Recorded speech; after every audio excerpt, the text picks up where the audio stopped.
Here we are at season 2 of Truth Tastes Funny.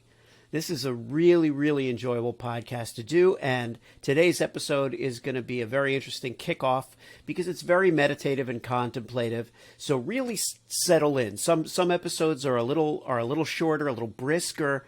This one to me was just fascinating and fulfilling.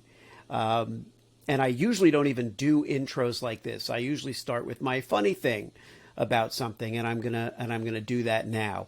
But I feel like after about a year and a half of meditating, this is probably the kind of conversation that I'm capable of having. So if you want to look at it more from a comedic point of view, just imagine what probably was like 5 years ago versus the kind of intellectual capacity I'm capable of now.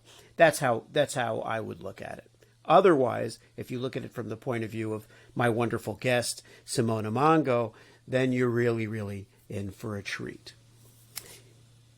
The funny thing about ego is that for all its bluster, it's really just the smallest part of us. It's a risk-averse protector and comes up against the infinite entity that is our soul. See, I messed that up.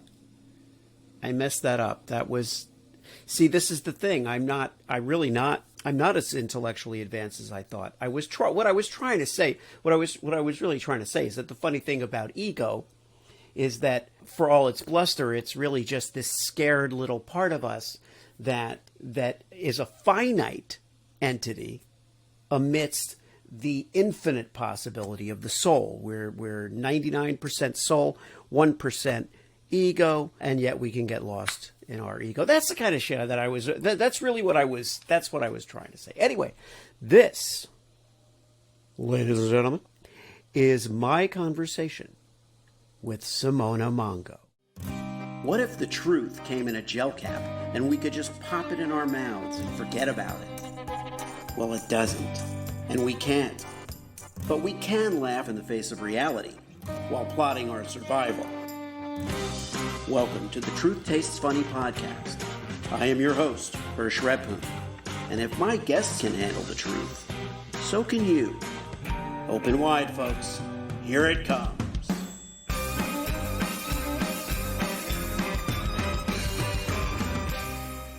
My guest today is Simona Mongo, a spiritual life coach, and I think no matter where you are in your journey, you can hopefully benefit from some talk and consideration from somebody like Simona. So, Simona, welcome to the show.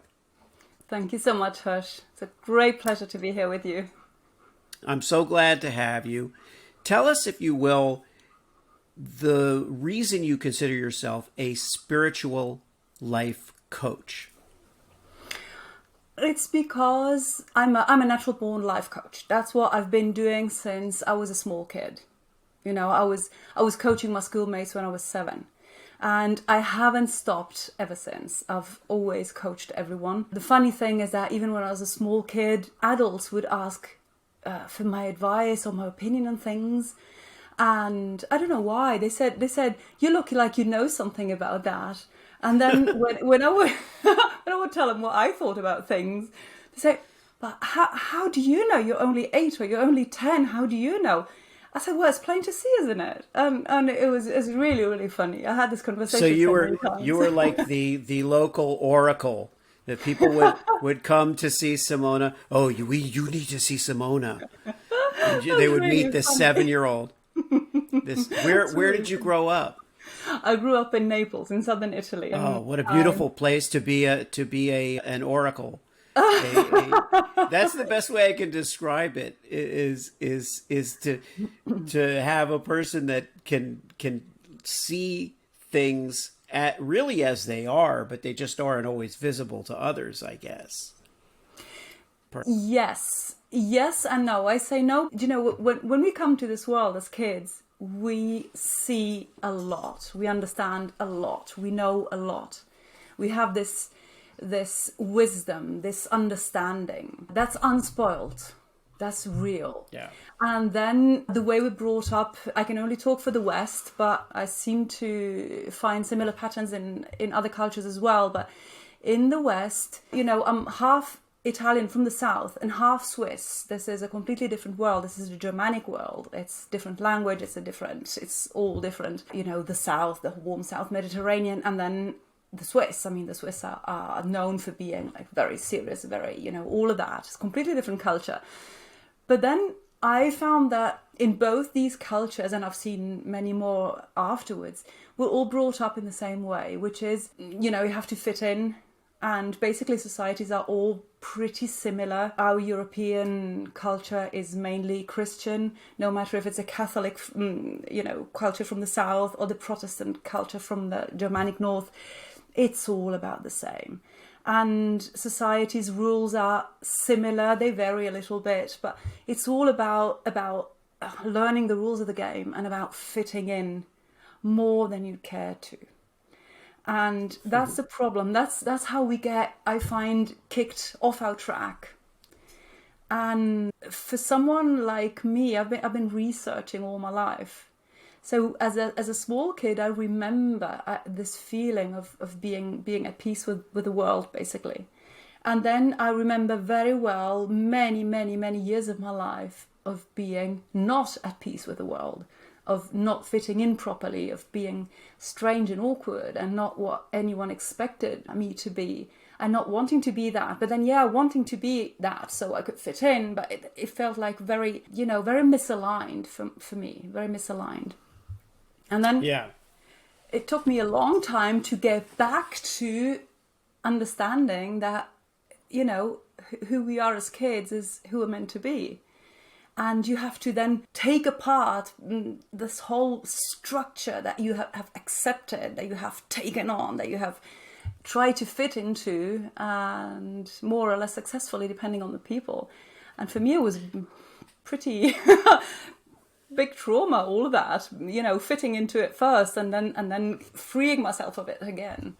So. And you must have known at that age.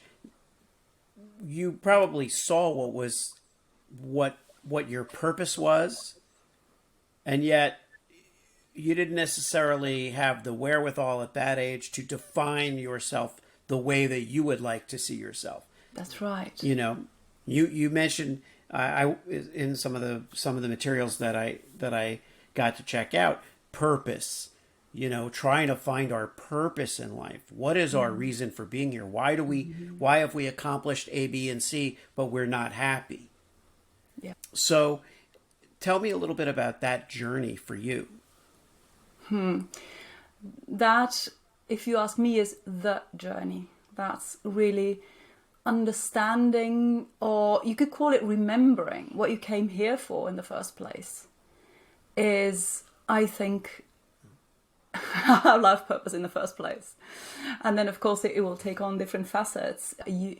We all come here, lessons to learn, with experiences we want to live, with things we want to see, we want to understand. We come here for expansion, for growth. And what they won't have is that we come here for the sheer joy of it. We come here for the joy, the fun. And they make us believe that our life has got to be full and hard work and you have to do what you have to do and forget about that stuff that you like to do. You do that in your spare time, in your holidays, after 5 o'clock. Yeah. No. That's not. This is a good way of breeding slaves, basically, of having of having some. Well, fun is a reward for something that we do.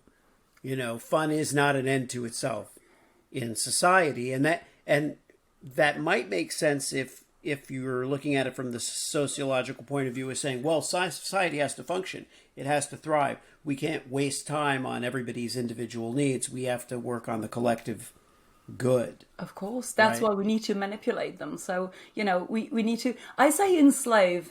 Society, school, religion, family, they do enslave people and use them. And Yeah. this is something I was never willing to accept. For some reason, even in my dark ages where I really lost my path, because I have lost my path big time. But even then, I knew for sure, I could have sworn that this is not how it's meant to be. This is the only light that I always had and never lost. I lost everything. I lost my path in a bad way, in a very painful way. But then I could always have told you that. This is the one thing that never left me, the one awareness that never ever left me. Well, the enslavement aspect is a very, very apt term, because what slavery also does is provide a false sense of security and a sense of belonging, to the point where you start out thinking, what the hell are you doing to me? And by the time you've been doing it a while, you're like, oh, okay, I'm part of this. I'm walking in this circle, and they keep me fed, and they keep me clothed, and they keep me from going the wrong way, whatever it might be. That's right. They keep me from going that way. I'm walking this way, and this is the way everybody's walking. Yeah. And now I'm safe. And so sometimes, even though we see the path in front of us, that's the path that we should be on, we kind of chip away at it and self-destruct the mechanism for our progress, because we know it's safer back there. It's safer in that slavery in some way. In some way. In So some what- way that comes at a big cost. So tell me a little bit about the cost, about when you started paying the cost of losing your way. Basically all the time. I've been in my 20s, I was a visual artist. I was doing stained glass, like from big objects to big things. I was always very creative, so I would do like these amazing, I don't know, sliding glass walls for villas in Rome or that kind of stuff. And I was making like Tiffany lamps, like beautiful things. I was decorating, painting, all of that. I was marbling. I was doing all of that, and it was very pretty. But I was always kind of looking left and right to see if something, grabbed me more. I liked it. It was great, but And then in my 30s and 40s, for the last 20, years, I've been a classical singer. And this is a gorgeous profession. It's absolutely gorgeous. The music itself, and you get to travel, and you get to live this beautiful life in, beautiful hotels, amazing theaters, airports, castles, cathedrals. It's really, really glamorous. It's gorgeous. And I was always asking myself, is that it? Is that really it? And I was like, still wondering, doubting, looking, asking myself. And always asking, is that it? And the answer was kind of no. But what's the answer? I mean, this is great. It's great fun. I mean, imagine people who are doing 9 to 5 and I'm singing. Yeah. Were there times at which it felt like it was great? Like, this is great, and then all of a sudden that would go away? Or did it always feel a sense of not completely being? It was great, but there was always a little kind of, of course this is great. I mean, what do you want? Look at other people, the way they live, and I'm living this fabulous life. And sometimes I felt like aren't you an ungrateful git? You're living this amazing life, and you kind of, I was never complaining, but I was wondering. And it's a life of freedom, relatively speaking. It's a life of great freedom being a performing artist, compared to, people who live normal lives with business hours and all of that stuff. And if you can make a living at it, yes, and you're sustaining yourself through your art, that's another level of gratification, because a lot of people have a hard time having that monetize itself or support them. Exactly. So that's what a big more do you struggle. want? Exactly. Yeah, what more would you want? You're able to get, and you hear people say it all the time for themselves. I get paid to do the thing I love. How can I? What more could I want? So where does that gap leave you? That void. So alongside my performing career, I've always been teaching singing. I've always been a vocal coach also, like, singing teacher, like the technique from how do we breathe up to completing the technique, and also vocal coach, helping singers get a role under the belt or getting some chamber music repertoire, maybe in languages they don't know, or, that kind of stuff. So I've taught from like really beginners who had never sung a single note in their lives up to pros who wanted to polish something. And I love doing all of that. I always loved doing all of that, and I still do. And I've always seen one thing, that out of, say, 10 people who come to you for singing lessons, maybe 2 come for the technique or for the repertoire or for something. They know you can teach them something they want, and they come for that. The other 8 or so come to sing because they feel very strongly that singing is a way of exploring themselves, of getting to know themselves better, of overcoming things, of overcoming fears, or that. And so my vocal coaching always ended up being life coaching to a certain extent, sometimes to a big extent. And that suited me to the ground because, that's what I do naturally. But then I was in the frame of singing, but then I took people really to other places as well, like things that haven't got anything to do, if you will, with singing. Of course, everything is related. All aspects of our lives are related to one another. So, of course, but it didn't look like singing lessons at all. We were talking about completely different things. How did that, can you give me an example of that, where someone would start out with you as a student of singing and it might go into a completely different area?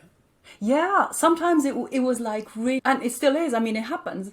I keep teaching singers as well, because I think this is an incredible tool for self-development and self-discovery and all of that. So I think as a life coach, being able to teach people to sing is amazing. So an example of that would be someone who, for example, came to their 4th or 5th lesson, started to ease into it, started to trust me more, and would kind of let go a little bit, would, lower their defenses a little bit, would surrender to the process a little bit more. And then suddenly, while singing, they would burst out crying. Like burst out crying in the middle of a note, of an exercise, of something. And that was, the singing, or this deep breathing that you do that connects you a lot with your body, that would release some stuff that was kind of trapped under the surface, and try to, not look at it. And then the voice getting your truth out, because singing is a way of speaking your truth. And it brings all sorts of things with it. The voice is a vehicle that can get incredible stuff out of you, sometimes without you even knowing or realizing. The voice can talk for you, and you really didn't mean to, but your voice does it. Voice is incredibly powerful. So what would happen then? They'd have this emotional breakthrough, and where would you take that? I would just leave them in their space for a minute or so, and then say, do you know what this is all about? Can you feel what's happening here? And sometimes they didn't know or weren't comfortable to share, so they would say something like, I don't know, it's just I'm just overwhelmed, or I've never experienced my voice like that, this kind of stuff. And sometimes they would say, oh my God, if you knew what's happening in my life. And then it was just like a cork popped, and Mm-hmm.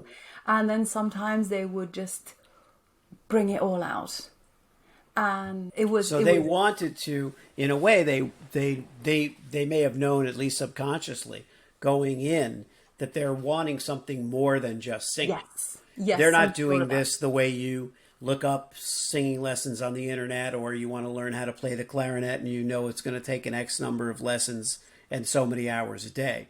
They were probably feeling and missing and longing for something. Yes, more. many of them. Yes, absolutely. And did it in any cases have a profound change on their life in terms of what they were doing with their lives? A couple were put in the position of choosing whether they were going to be professionals or not. and they made different choices. Some did, some didn't. So like really practical, big practical change, like, okay, I'm going to become a singer, or no, I'm not, but this is their choice. Right. But the big changes you saw would be like, even in the way they appeared, in the way they moved, in the way they walked. You would see people who you experienced at the beginning as being like completely crushed, completely shriveled up in themselves, fine, also through breathing, through filling their lungs, from the bottom, and not breathing like that, like in fight or flight mode all the time, but learning to breathe down here into the bottom of your lungs, and that's where the emotions get let loose. And people then walking around like with double their chest, like a chest like that, a straight back, so much air going in, so much energy being taken in and transformed and given back. Because it sounds incredible, because it is what I envision when I think of someone who is completely in touch with their purpose. Yes. That they would walk so boldly and largely into a space. Sometimes performing gives us that feeling temporarily. Yeah. Sometimes we go out on stage and we perform, in my case, it's stand-up comedy or some musical comedy or something like that. But it because we're opening it up to an entire audience, we're able to take in all that air and let out all that air among this big group, and to be able to carry that into your day-to-day life and feel that sense of fullness. Exactly. It seems amazing. I don't know. I don't know what it is that switches that open, because obviously, as you were, it's not always the singing part. Sometimes people come to you. What do people come to you with? What do they say? What is the first thing that a lot of these they want to sing. They want to sing. Yeah. They come for singing. Like they come and say, I've had a couple of years of singing lessons already, and I want to take it to the next level. I feel that I'm not progressing the way I'm learning now, so I need to change something. Or I want to take up singing. I always wanted to, I don't even know if I have a voice. Or someone would just come and say, hey, I've got to sing Wagner. How on earth do you do that? I say, okay. we can do it. We can do it. That's a funny place to start too. I want to sing Wagner. Now, in an age of America's Got Talent and The Voice, and it would seem like there are thousands upon thousands of amazing voices that we just didn't know existed. We thought that it was more rare than it is, and now it's hard to be impressed, right? As a regular listener of music, it's hard for us to, we hear so many amazing things just by looking at a video on YouTube. How do we know how do you know, I should say, as an expert in this field, as someone who's schooled and trained in this field, how do you know, what is it that you hear in a voice when you know you've heard something truly magical? So there's two big aspects. One is the voice, and that is just the voice. And then there is all the rest of the person. So, incredible voices are born every day. Amazing voices. There's talent out there like sand on the beach. There's amazing talent out there. But this does not mean that they will all make it to a professional level or reach it and then maintain it, make a career out of it, preserve their voice and their health long enough. This doesn't mean a lot. So talent is great. Yeah. You can be born with a golden voice. These voices that just sound amazing because that's just how they are. They sound amazing before they've even had the first singing lesson. But this sometimes doesn't mean anything at all. And then you have people, and I've made this experience many times, people who come with the most ordinary, like nothing special voices. The only thing for me to be able to work with a singer, they have to be able to pitch. So they have to, no matter what they sound like, they have to hit the right notes. Right. So yeah, if your pitch is there, we can work. If you don't pitch, I'm not gonna waste your time or my time because I don't believe I can take it anywhere. But if the pitch is there, we can build it. Now let's go to someone who sees you as a spiritual life coach and not connected to music, right, in any way. What is that encounter like typically? People look for me when they can't take the overwhelm. Many people try to stay strong, they will work their ways through difficult relationships. Also through being unwell, like sometimes beginning or even already more advanced depression or that kind of stuff. Feeling like, why am I, what's this life all about? No joy in it. Why should I live like that? And what's the way out? How can I, I'm like 45 kilos overweight. I have an autistic kid, and I can't find a job because what do I do? And the thing is, not everyone will look for me. There are many people who would not resonate with what I say, with how I think, with what I will tell them in the first 3 minutes. These will be people who know in their hearts that there is a way out. They have no idea how to get out of there, but they do believe that there's a way out. These people will look for me. So what is the kind of thing you might say in the first few minutes to, let's use me as a guinea pig. Let's say I come to you and I say I am overwhelmed, and I do sometimes feel emotionally exhausted, where I don't intellectually, I don't even have the energy really to attack a certain element of my life. I'm like, I just don't, it's too much. I'm going to just put it away for a little while and to not deal with it. There's plenty of other things to deal with. What is your response? At the very beginning, we have to see if there's any communication at all. We have to see if we are a match, because you might benefit from a completely different kind of coach and not from me at all. And I might not want to work with you because I think that the results I can help you get are far too small for what you need. So I have to find out if there is common ground to talk in the first place. So my first session with someone is always free. And it's not just like a short demo session, people give you 15 minutes, I'll give you a demo session and then, let's talk about booking 6 months or none of that. I'll take the time to listen to you, see where you are, where you're at, what you need, what you want. And I'll ask you questions, I'll just get the conversation going. And I will see if you are receptive for my kind of talk at all or not. The first thing is seeing that you kind of know that there is a way out. The total victim to whom life happens and it's all bad anyway and there's no way out because we are ants put on this planet to suffer. They usually don't want to hear me. They're usually not interested.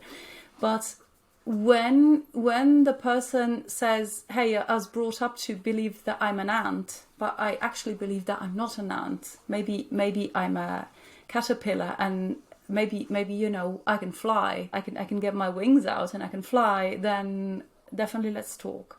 So one thing I would typically ask a person is, okay, what are you? What are you? What's a human being? What are you? And, the way we're brought up again is to believe that we are a body with a mind. The mind is the product of the brains. So the body is matter, the brains is matter, and the thoughts, the mind, are the product of the brain. the way sight is the product of the eyes or hearing is a product of the ears. Say it's a function. Right. Okay. So we are a big chunk of matter with functions. And then we have, all these thoughts and feelings and emotions. And we know that the thoughts and feelings are connected to our body because we feel the emotions, like, you feel fear in your guts, for example, or you have a good gut feeling like, yes, I want to do that. And you feel it here. Most people are aware of that. They can feel that. And they think that that's it. And that would be more who you are. So it's not really what you are, this is more who you are. You are you're a human being, you have a body, you have a certain gender, a certain name, a certain nationality, a certain set of beliefs, whatever you have. You can change all of these things, you can change all of them. And they are who you are at the moment, but they're not saying a lot about you yet. When I ask what you are, I want to see if there's scope for you to accept that who you are, your body, and all the things that can be said about you, white, male, American, comedian, whatever, all of that this is the smallest part of what you are. This is who you are. This is the smallest part of what you are. And so much of that involves choices. This is the profession I chose. This is the marital status I chose. This is the biological identity that I feel most comfortable in. That's right. And it may not be what was assigned to me. It may be something else, but it's still I'm choosing something and I'm expressing it. Yes. And so now when you get to the point of asking what you are, so if you were to say that to me, I would say, well, what do you mean? What do you mean? What do you mean? What am I? Where do you take that? Mm-hmm. So is there more to you than your body, your thoughts, your nationality, your gender, your profession, your relationships, your all of that? Is there more to you, or is that what defines a human being? Is there more to me that isn't covered? You kind of mean by those other things? In other words, in your job, you can do certain things and accomplish certain things. So let's say you're a financial advisor and you help people with so you could say I work with people to help fulfill their lives and help them map out their dreams, help them conserve and expend their resources. So that's a lot. And if they would say, well, what are you beyond that? And you could say, yeah, and I have three kids, or I do this, or I have this partner, and once you get through all of those things, they say, well, what are you? Would they be as abstract as I'm a ball of light, or I feel like I'm warmth, or I'm energy, I'm frenetic energy? Like what is that the right kind of direction? People phrase it in the strangest ways, in the most creative also ways. For me, it's about for example, one way of approaching it, what does the word soul mean to you? Everyone's heard the word, soul, someone's soulful. It's, you hear that the souls go to hell and to heaven and all of that. What does the word, the concept, does it mean anything to you at all? Or is it is it just superstition, or what is it? Right. And we as a society have taken it to mean certain things. We can say, oh, they've got soul, like that. For a while that would mean, it could mean depth, it could mean spirit, a identity that is rich with culture. It could even mean, but at least you're taking it away from a preconception, from saying, because you hear that too. Oh, I defy categorization is something that I've heard and I've said. Like, categorization in and of itself takes away the special nature of a being, right? Because puts them more like an ant. They fit in a category. They're a workhorse. they're an academic, they're a healer. But, so that's where I find that this becomes challenging. Because we can intellectualize almost anything. Can we actually internalize and create an empathetic representation of who we are? Yeah, the thing when you say also when you talk about, the culture or all of that, that for me is still totally part of the mind, of the time space reality you're in. You're born in a certain culture or you discover another culture and you learn the ins and outs of that culture. That is still a set of beliefs, a set of behaviors, a set of rules, a set of, aesthetic principles, moral principles, whatever. It's all, most of it is man-made. Now, there are constants that are found in all human beings across the globe. The universal principles that are common to every human being. And that's where we go closer to what I'm talking about, because they will be present in whoever, no matter what culture they come from. And, some is like our normal instincts. We want to survive, we want to be happy, we want to avoid pain and search pleasure and that kind of stuff. Okay.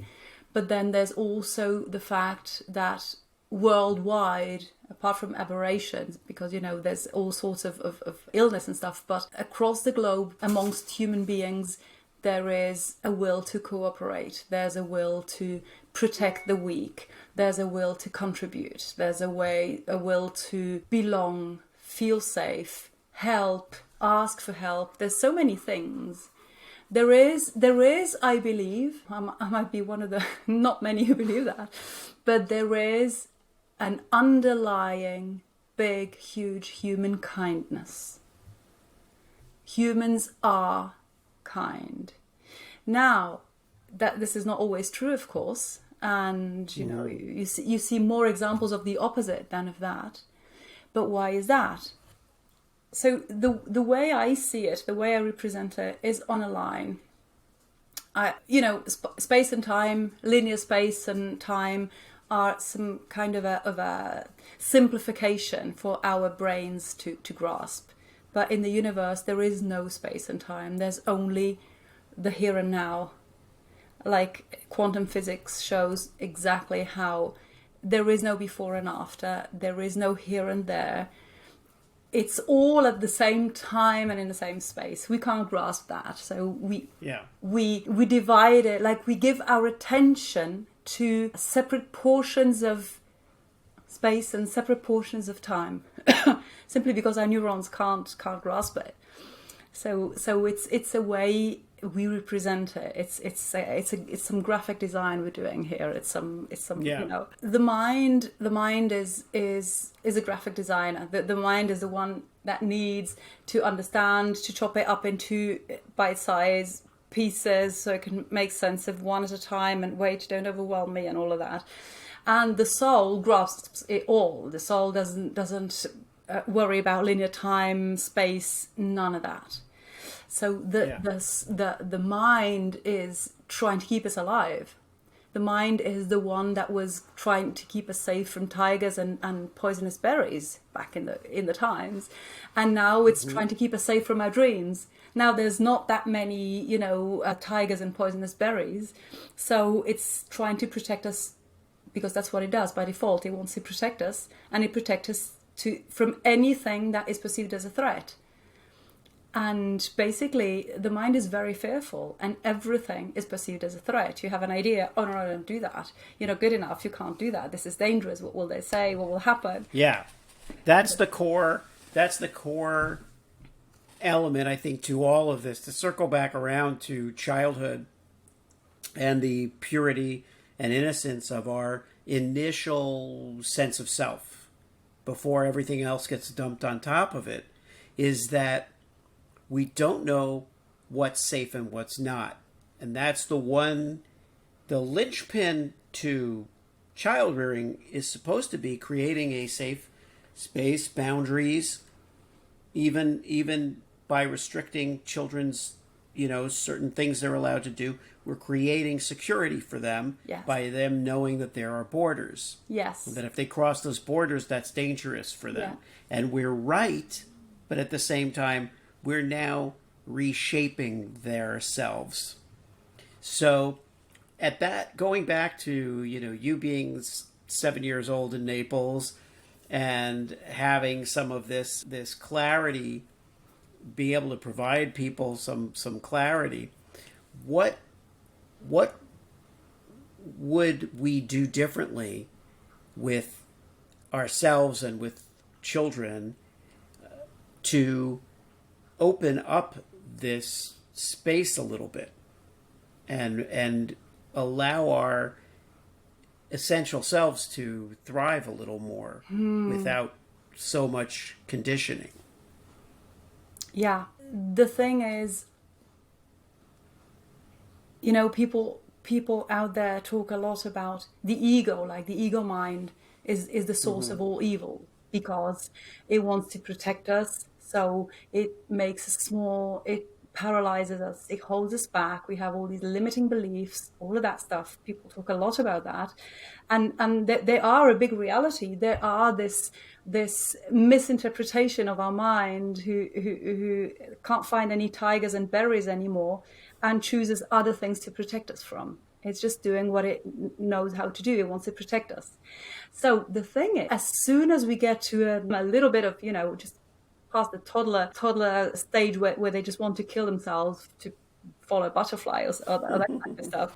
And you're right to kind of hold them back. And what we do and what I do, this is what most of my work is about, is helping people understand where their mind is becoming overprotective. So there are dangers that need to be understood and avoided and kept at bay, of course, but there are not that many. And it's very important to understand where the mind and our survival instinct is just going in total overdrive and doing things that it should not be worried about.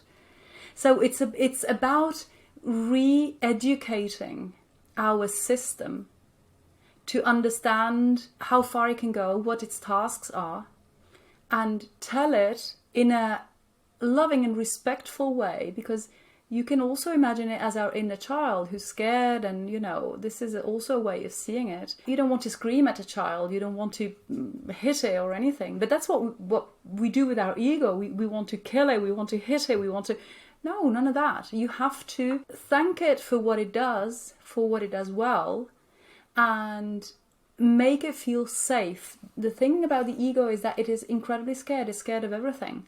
And it's scared of dying. It's scared that you will kill yourself, which is its end, of course, because if you kill yourself, the ego's gone and it doesn't want you to die. And it wants to be safe. So that's why it doesn't want you to do silly things, because it wants to be safe. And it's about retraining our ego to a point where we say, look, I have this example of driving the car. You can't drive the car, okay? I'm driving the car. You don't drive, you don't know how to drive, but you are welcome to come along for the ride. You make yourself comfortable, open the window, enjoy the wind, enjoy it. I'm never gonna forsake you. I'm never gonna kill you. I'm never gonna hurt you. I appreciate you for what you are. You're a fabulous little ego. You're a fabulous little inner child. You're a fabulous little protector, defender. You're great at what you do, but you can't drive the car. Okay, I'm driving the car, and this little thing will accept it. It will understand it. The problem is if you battle it, if you fight, it will fight back because it's scared of for its own life. Yeah. But if you can gently and respectfully and lovingly, because it's part of yourself, you want to be gentle and respectful with yourself. You want to treat yourself well, and if you teach it, if you praise it for what it does well, what it does also is all the who are you, all your choices and your identity. That's what it does, and it does that really, really well, and you can applaud it for that. only it should not tell you what your soul should do. And so we're back to the soul. What's the soul? The soul is, if you ask me, 99% of what we're made of. And all the rest is 1%. Well, this ego that you describe is really the admin, almost kind of like we're authorizing it to do certain things. That's right. But it's not meant to authorize us because it has no insight into what we are. No. So I think I'm getting the who and what dynamic, because the ego is the who and we are the what. The soul, let's say, is the what. And the soul should dictate to the ego how to proceed and what to use its skills and powers and abilities for. Yeah. But the ego will just try to keep it safe and keep it that's the part of us that is so fearful of things that we are inactive. In other words, we can say, okay, look, I'm on a bike, I'm looking at this mountainside. I think I'm probably going to go over the edge of the mountain if I ride the bike. So, there's a part of me that wants to try it. Ego says it's a bad idea. And you're like, okay, maybe it is a bad idea. Let's let the ego take me down the hill, the safer way. But right. Then the ego says, don't go on stage, don't sing, don't dance, don't dance in this fountain, or don't do this this thing, because why take the risk? Exactly. And the soul is the part that says, because I am more than just a little survival mechanism. Exactly. And the problem is meaning. That we are in the middle. When I say we, I'm talking about our conscious mind that's able to observe. Our conscious mind, we're all able to do that. We can observe our ego and observe our soul. And so I see us as being here and having all the ego on one side here and having the soul on the other side. And we are always somewhere there, and we decide when we're aware of it. Otherwise it's default, you're trapped in the mind, and the soul doesn't have a say, because the mind is so noisy that the soul's whisper can't even come through. You won't hear it. So the problem is we're trapped in the mind, and that's all we know, all we hear, and the mind rules. But when we are aware enough that we are observing this, and we say, okay, this is the mind, and this is the one I'm telling, look, you don't know how to drive the car, but you come along for the ride. And then I tell the soul, I made space for you. You drive the car now. And it's always, for me, it's always a question, are we closer to the ego or closer to the soul? And there is one way of knowing. There is one way of knowing for sure. Imagine an old style indicator. Metronome? An indicator like for the petrol in your car, something like that. There's a meter. Some kind of a meter for anything. Odometer, a thermometer or anything like that. And it will always show you if you are going towards the mind or towards the soul. And how do you know? The question is, your meter is, how do you feel? How are you feeling right now? So if you're feeling anything heavy, anything like, it's hard, it's a struggle, I'm tired, I don't believe it, I don't know, I don't want to know, I can't do it, it's dangerous, it's whatever, any heavy feeling, or I'm jealous, or I'm angry, or I'm whatever, this is certainly this way. It's indicating like towards the mind. This has nothing to do with the soul. When you're feeling anything from, wow, I'm feeling fabulous, to, anything that's comes with joy, with elation, with any of that, love, that is, you're closer to the soul. You're in the realm of the soul. The mind has a small playground. It's a small playground of fear. And the soul has an infinite realm, and it's the realm of love. And if you ask me, fear is the opposite of love. Yeah. Yeah, it is. Because a lot of people equate hate as the opposite of love, but hate is merely a manifestation of fear. Hate's right. just something fear creates That's right. in order to get the job done. Yes. Oh, well, the only way I can combat love is by creating an opposing feeling, sentiment, and that's hate. So I'll generate that. I'll foment that, and that will do the job of keeping me safe or keeping whatever. So I think in talking to you, and there's so much more to talk about, but I definitely think that our listeners can benefit from checking out, your site and seeing what you have to offer. Because while you can't work with every person, do you have a platform that you're using now for like a podcast or a speaking? So yes, not quite yet. I'm in the process of creating a big program. So this will be up, I hope, in the next 2 weeks on my website. Okay. If I go behind why I do what I do, I coach people. Okay, that's great. Why do I do that? I do that because I want human beings to be empowered. I want human beings to understand what they are. I don't care who they are. I just do not care who you are. I only care about what you are. And I want you to understand what you are. What you are, there's ways of describing it. But bear with me, I will say you are a God. You are a spark of the divine. You can say you're a child of God if you imagine God as in a religious way. You can say you are a part of universal intelligence if you see the universe more in a kind of quantum physics kind of way or whatever. You can phrase it the way you want. But even when the normal saying we are children of God, that works fine for me. I don't really like religion in general, organized religion, because I find that it's disempowering. It tells humans what they have to believe and how they have to behave. And for me, this is politics. This is manipulation. It's nothing to do with spirituality.